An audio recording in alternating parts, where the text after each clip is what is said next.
Ludlam. Thanks, President. I'll have to, probably during the course of this contribution, have to bear that in mind as well. Look, I hope to be heading west. That's very good. Yes, so keep an eye out for me.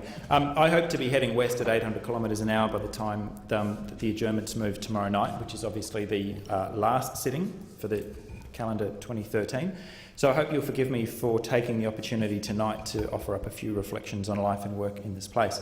And as anybody who's watching the ongoing debacle of the Western Australian count, recount, court challenge and so on, you'll be well aware that there's nothing quite like a political near-death experience to remind you of how much you value your time in here, your colleagues, the achievements and the challenges, and most of all the huge privilege that we have to work in this place. So if anybody is watching this on a ratty little YouTube video after the fact, or listening in on the radio, I can confirm that the chamber's basically empty, as it so often is, particularly at adjournment time.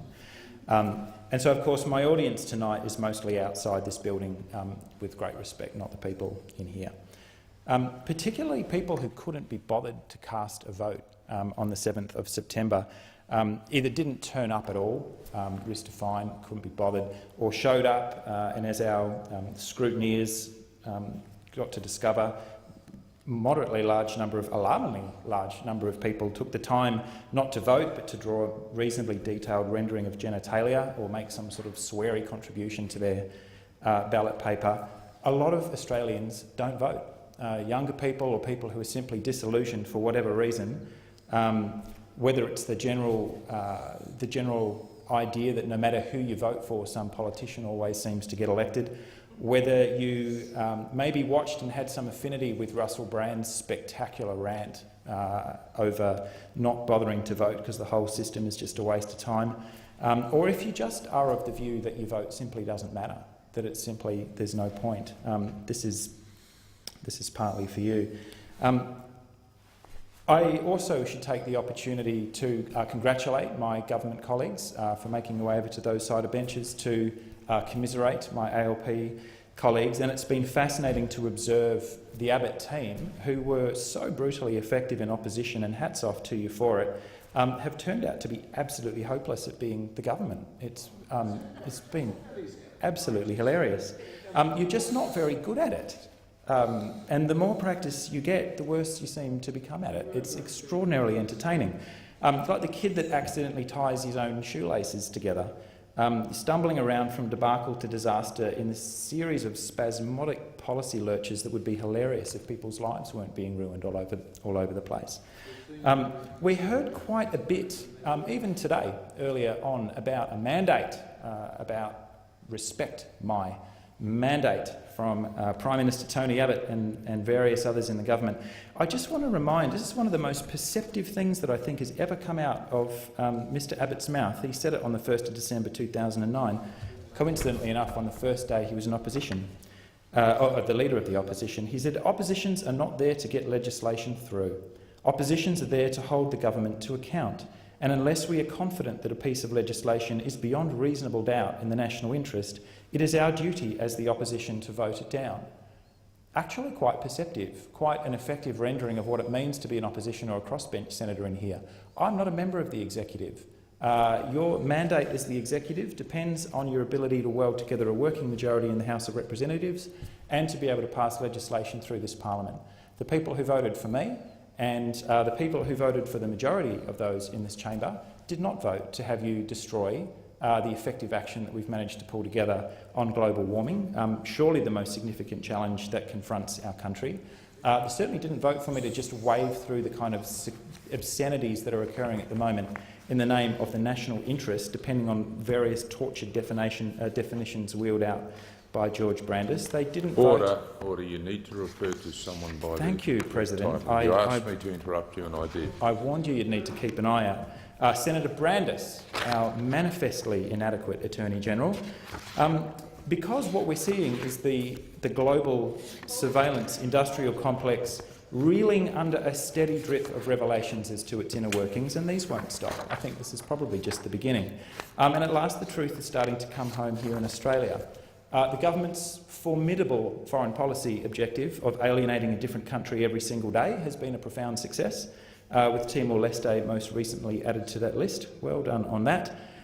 It has obviously made Parliament a really interesting place in which to work. In the last sitting week, or the last sitting fortnight, I should say, we've been able to block the reintroduction of temporary protection visas, I think take a big step towards rescuing university funding, stepped up in defence of the Clean Energy Act and most recently the Climate Change Authority, force your spectacularly awkward back down on schools funding. I think most people are still trying to work out exactly what it is that you're up to, and bring a measure of honesty and common sense to the national discussion about government debt.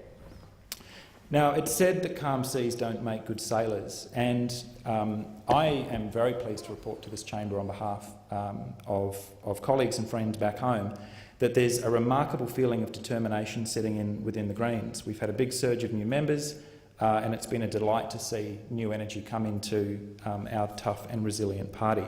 I'm very proud of everything that we've achieved, a bit daunted by what's to come, but confident that collectively we're up to it. Farewelling Felicity tonight, who's been working in my office for 5 years, effectively since day one, and who's off to an extraordinary international adventure.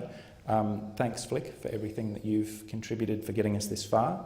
And to Giovanni, who's also has left us and is also leaving our shores. I think it's good to get out of this place from time to time because it reminds you when you get back what an extraordinary place this is. So to both of you for all your dedicated work in getting us to where we are today. I particularly want to thank everyone who put their hand up to be a candidate in 2013 as you took your place to represent and advocate for our collective work. You made us proud, you made me proud, and you made a difference. In whatever capacity you're out there working for a green future, either big G or small g, make sure you rest up, take time out to appreciate everything that's good about our home state and try and unplug from the churn at least for a brief spell. Offering this advice freely and unsolicited to all my colleagues in this place. The work is relentless. We're away from home a lot of the time, away from family and away from friends, and I hope everybody manages to get a good break and come back refreshed. If you're listening to this one and you think your vote doesn't matter, just consider for a moment the margin in Western Australia in that ballot, which is still up in the air, and tomorrow we'll have a directions hearing in the High Court and we'll see where that goes. Senator Pratt, who's here, is strung up in exactly the same awkward situation as I am and a number of other candidates. The margin swung between 14 votes or maybe 12 votes or possibly even 1 vote. If you're out there and you think your vote doesn't matter, try and bear that in mind for a second. The one individual who said, "I can't be stuffed, what on earth is the point?" That vote could have been the one that swung the outcome in a different direction and changed the balance of power in this chamber, in the Australian Senate. That is how powerful your individual vote is, whether you know it or not. Collectively, having worked with people from Burma, having worked from people from Tibet, having worked with Palestinian refugees, having spent time in detention centres, people fleeing war, terror, totalitarianism overseas, a vote's a precious thing. If all you do with your democracy is drop a piece of paper into a box every 3 years, then you're doing it wrong.